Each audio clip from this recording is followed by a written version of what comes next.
नमस्कार साथियों, इन दिनों आप सुन रहे हैं प्रेमचंद जी का उपन्यास निर्मला। आज का वीडियो शुरू करने से पहले आपसे एक ज़रूरी बात कहना चाहूँगी कि अगर आप आए हैं चैनल पर पहली बार तो प्लीज़ प्लीज़ प्लीज़ सब्सक्राइब करें, और अगर आपको वीडियो पसंद आता है तो लाइक और शेयर करना ना भूलें, और साथ ही साथ बेल आइकन ज़रूर प्रेस करें ताकि आने वाले वीडियोज़ के नोटिफिकेशंस आपको समय पर मिल जाए। तो चलिए शुरू करते हैं निर्मला का अगला भाग। मनसाराम ने निर्भीकता से कहा, मैं शाम को 1 घंटा खेलने के लिए जाने के सिवा दिन भर कहीं नहीं जाता। आप अम्मा या बुआ जी से पूछ लें। मुझे खुद इस तरह घूमना पसंद नहीं। हाँ, खेलने के लिए हेडमास्टर साहब से आग्रह करके बुलाते हैं तो मजबूरन जाना पड़ता है। अगर आपको मेरा खेलने जाना पसंद नहीं है तो कल से न जाऊंगा। मुंशी जी ने देखा कि बातें दूसरी ही रुख पर जा रही हैं तो तीव्र स्वर में बोले, मुझे इस बात का इत्मीनान क्यों कर हो कि खेलने के सिवा कहीं नहीं घूमने जाते? मैं बराबर शिकायत सुनता हूँ। मनसाराम उत्तेजित होकर बोले, किन महाशय ने आपसे यह शिकायत की है? ज़रा मैं भी तो सुनूं। वकील साहब, कोई हो, इससे तुमसे कोई मतलब नहीं। तुम्हें इतना विश्वास होना चाहिए कि मैं झूठा आक्षेप नहीं करता।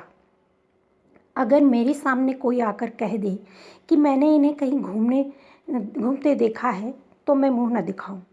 वकील साहब, किसी को ऐसी क्या गरज पड़ी है कि तुम्हारी मुंह पर तुम्हारी शिकायत करे और तुमसे बैर मोल ले? तुम अपने दो चार साथियों को साथ लेकर उसके घर की खपरेल फोड़ते फिरो। मुझसे इस किस्म की शिकायत एक आदमी ने नहीं, कई आदमियों ने की है, और कोई वजह नहीं है कि मैं अपने दोस्तों की बात पर विश्वास ना करूं। मैं चाहता हूं कि तुम स्कूल में ही रहा करो। मनसाराम ने मुंह गिराकर कहा, मुझे वहां रहने में कोई आपत्ति नहीं है। जब से कहिए चला जाऊं। तुमने मुंह क्यों लटका लिया? क्या वहाँ रहना अच्छा नहीं लगता? ऐसा मालूम होता है मानो वहाँ जाने के भय से तुम्हारी नानी मरी जा रही है। आखिर बात क्या है? वहाँ तुम्हें क्या तकलीफ़ होगी? मनसाराम छात्रालय में रहने के लिए उत्सुक नहीं था, लेकिन जब मुंशी जी ने यह बात कह दी और इसका कारण पूछा तो वह अपनी झेप मिटाने के लिए प्रसन्नचित्त होकर बोला, मुँह क्यों लटकाऊँ? मेरे लिए जैसे बोर्डिंग हाउस तकलीफ़ भी कोई नहीं, और हो भी तो उसे सह सकता हूँ। मैं कल से चला जाऊँगा। हाँ, अगर जगह न खाली हुई तो मजबूरी है। मुंशी जी वकील थे, समझ गए कि लौंडा कोई ऐसा बहाना ढूंढ रहा है जिसमें मुझे वहाँ जाना भी न पड़े और कोई इल्ज़ाम भी सिर पर ना आए। बोले, सब लड़कों के लिए जगह है, तुम्हारे लिए ही जगह न होगी? मनसाराम, कितने ही लड़कों को जगह नहीं मिली और वे बाहर किराए के मकानों में पड़े हैं।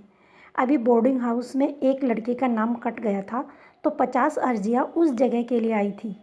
वकील साहब ने ज़्यादा तर्क वितर्क करना उचित न समझा।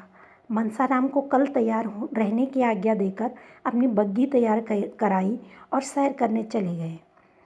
इधर कई दिनों से वह शाम को प्रायः सैर करने चले जाया करते थे। किसी अनुभवी प्राणी ने बतलाया था कि दीर्घ जीवन के लिए इससे बढ़कर कोई मंत्र नहीं। उनके जाने के बाद मनसाराम आकर रुक्मिणी से बोला, बुआ जी, बाबूजी ने मुझे कल से स्कूल में रहने को कहा है। रुक्मिणी ने विस्मित होकर पूछा, क्यों? मनसाराम, मैं क्या जानूं? कहने लगे, तुम यहाँ आवारों की तरह इधर उधर फिरा करते हो। तूने कहा नहीं कि मैं कहीं नहीं जाता? कहा क्यों नहीं? मगर जब माने तब ना। तुम्हारी नई अम्मा जी की ही कृपा होगी, और क्या। नहीं बुआ जी, मुझे उन पर संदेह नहीं है। वह बेचारी भूत से कभी कुछ नहीं कहती। कोई चीज़ मांगने जाता हूँ तो तुरंत उठा कर दे देती हैं। तू यह त्रियाचरित क्या जाने, यह उन्हीं की लगाई हुई आग है। देख, मैं जाकर पूछती हूँ।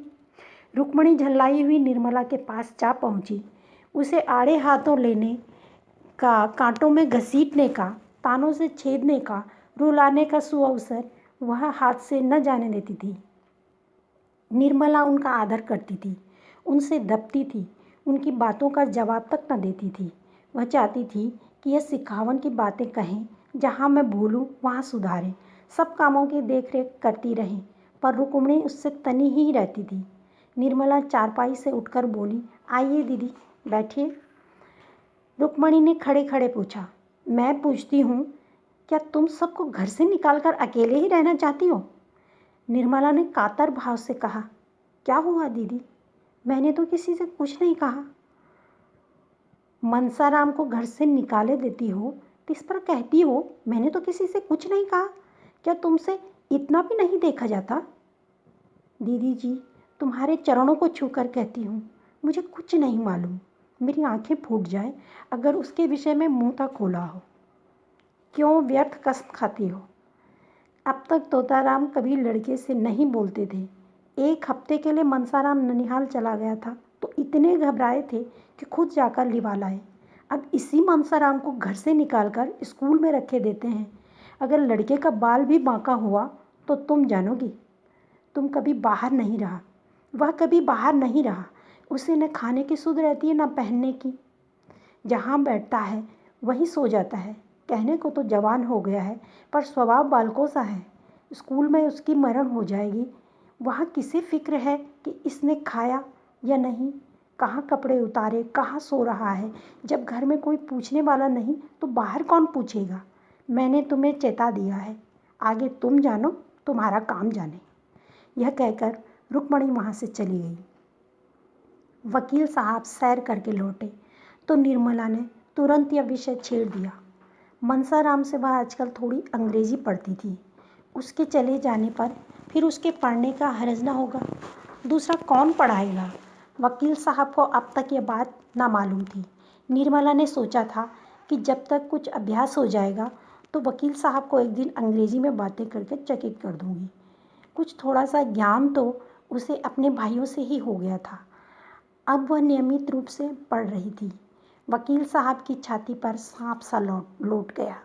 त्योरियां बदल कर बोले, वे कब से पढ़ा रहा है तुम्हें? मुझसे तुमने कभी नहीं कहा। निर्मला ने उनका यह रूप केवल एक बार देखा था, जब उन्होंने सियाराम को मारते मारते बेदम कर दिया था।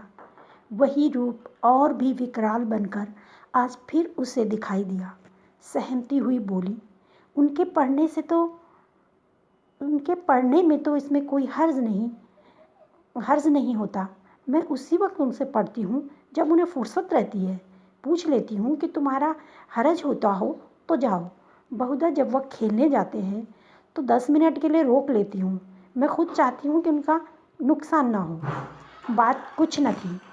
वकील साहब हताश से होकर चारपाई पर गिर पड़े और माथे पर हाथ खींचकर चिंता में मग्न हो गए।